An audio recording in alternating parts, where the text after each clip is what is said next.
నమస్తే అండి. ఈరోజు మనం చూడబోయే అద్భుతమైన ప్రదేశం ఐల్ ఆఫ్ వైట్లో నీడిల్స్ అనే ఒక ప్లేస్ అండి.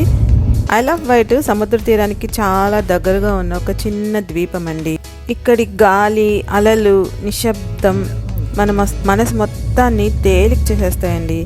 ఇవన్నీ కలిపి ఇక్కడ వాతావరణం అద్భుతంగా ఉంటుందండి.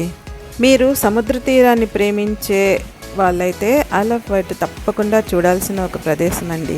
ఇప్పుడు ఇక్కడ కనిపిస్తుంది చూడండి, ఇదే అండి నీడిల్స్. ఇది ఆ కింద సముద్రం దగ్గర ఉంది, దానికి నమూనా చిత్రం ఇక్కడ పెట్టారు. ఇదే మనకి యాస్టీస్గా కింద న్యాచురల్గా ఉంటుంది. ఇక్కడ పిల్లలకి ఎంటర్టైన్మెంట్ కోసం గేమ్స్, ఆర్కేడ్స్ ఉన్నాయి. పెద్దవాళ్ళకి కాఫీ షాప్స్ ఉన్నాయి. పిల్లలకి చాలా రైడ్స్ కూడా ఉన్నాయండి. డైనోసార్ రైడ్ అంటూ ఉంది, చాలా బాగుంది చూడండి. గేమ్స్ ఇవన్నీ పిల్లల కోసం. మేము వెళ్ళిన రోజు చాలా విండ్ ఉండి బట్టి వాళ్ళు రోప్వే క్యాన్సిల్ చేస్తారండి. రోప్వే టికెట్ వచ్చి పర్ హెడ్ 8 pounds. ఇది ఒకరోజు ట్రిప్ అయినా లేకపోతే వీకెండ్ గెట్ అవే అయినా ఇది ఒక అద్భుతమైన డెస్టినేషన్ అండి.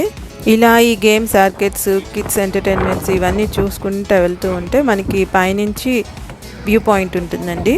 ఇక్కడ నుంచి చూస్తే మనకి కింద కనిపిస్తుంది. ఇక్కడ టెలిస్కోప్ అరేంజ్ చేశారండి. ఇందులో చూస్తే మనకి పాయింట్ కనిపిస్తూ ఉంటుంది. ఈ టెలిస్కోప్ని వాడాలంటే 2 pound coins వేసి మనం యూజ్ చేయొచ్చండి. సో రోప్వే ఎలాగూ లేదు కాబట్టి మేము మెట్ల మీద వెళ్ళడానికి మళ్ళీ కిందకి దిగేసి మెట్ల మీద వెళ్ళడానికి వెళ్తున్నామండి. ఇదే అండి రోప్వే. మేము రోప్వే ఎక్కడానికి మిస్ అయిపోయాము. విండ్ వల్ల వాళ్ళు క్యాన్సిల్ చేసేసారు కాబట్టి మేము రోప్వే ఎక్కలేకపోయాము. చూడటానికి బాగుంది రోప్వే. ఆ రోప్వే నుంచి మనకి ఐల్ ఆఫ్ వైట్ బీచ్ అంతా కనిపిస్తుంది, చాలా బాగుంటుంది. మేమైతే మిస్ అయ్యాము. మనకి అక్కడ కనిపిస్తున్న పాయింట్ అదే అండి నీడిల్స్ పాయింట్. ఇవి అలా నీడిల్స్ లాగా పాయింట్ చేస్తున్నాయి కాబట్టి దీనికి నీడిల్స్ అన్న పేరు వచ్చిందండి.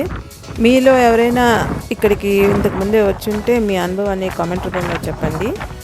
ఈ సముద్రం వాటర్ కలర్ భలే డిఫరెంట్గా ఉందండి. ఒక దగ్గర నుంచి చూస్తుంటే ఒక కలర్, ఒక దగ్గర నుంచి చూస్తుంటే ఒక కలర్, అలా 2-3 colours మిక్స్ అయినట్టు భలే ఉంది. భలే చాలా డిఫరెంట్గా ఉందండి. సముద్రం అంతా చాలా బాగుందండి. ఇలా మెట్ల మీద నుంచి కిందకి వెళ్తే మనకి సముద్ర తీరాన్ని చేరుకోవచ్చు. కాకపోతే అక్కడ మనకి నడవడానికి ఎక్కువ ప్లేస్ లేదు సముద్ర తీరం దగ్గర. ఆ మెట్లు లాస్ట్ కిందకి దిగేసి చూసేసి వచ్చామండి. ఇక్కడ యూకేలో నేను చాలా సముద్రాలు చూసాను కానీ వాటికి ఇలా వేవ్స్ రావడం చాలా తక్కువగా చూసాను అండి. ఇలా వేవ్స్ వస్తా ఈ సముద్రం చాలా అందంగా ఉంది. భలే ఒక బ్యూటిఫుల్ ఎక్స్పీరియన్స్ వచ్చింది, చాలా బాగుందండి.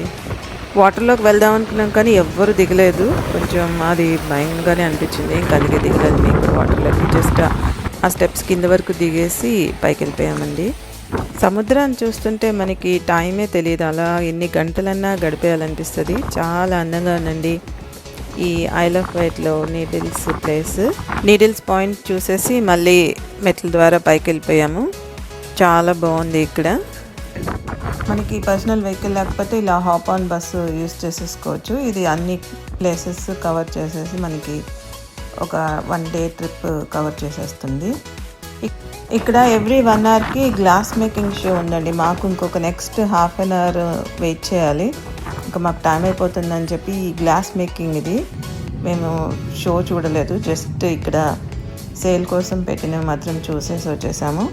ఇవి మనము గిఫ్ట్స్ కింద, సువెనీర్స్ కింద కొనుక్కోవచ్చు. ఇక్కడ షాపింగ్ కావాలంటే చేయొచ్చు. ఇంతే అండి ఈ ఐల్ ఆఫ్ వైట్ వ్లాగ్ మీకు నచ్చిందా అయితే లైక్ చేయండి, షేర్ చేయండి. ఇంకా ఇలాంటి అద్భుతమైన ట్రావెల్ వీడియోస్ కోసం మా ఛానల్ని సబ్స్క్రైబ్ చేయడం మాత్రం మర్చిపోవద్దండి. ఇంతవరకు చూసినందుకు థ్యాంక్ యూ అండి. నెక్స్ట్ వ్లాగ్లో మరో అద్భుతమైన ప్రదేశానికి తీసుకెళ్తాను. అప్పటి వరకు హ్యాపీ ట్రావెలింగ్ అండి. బాయ్.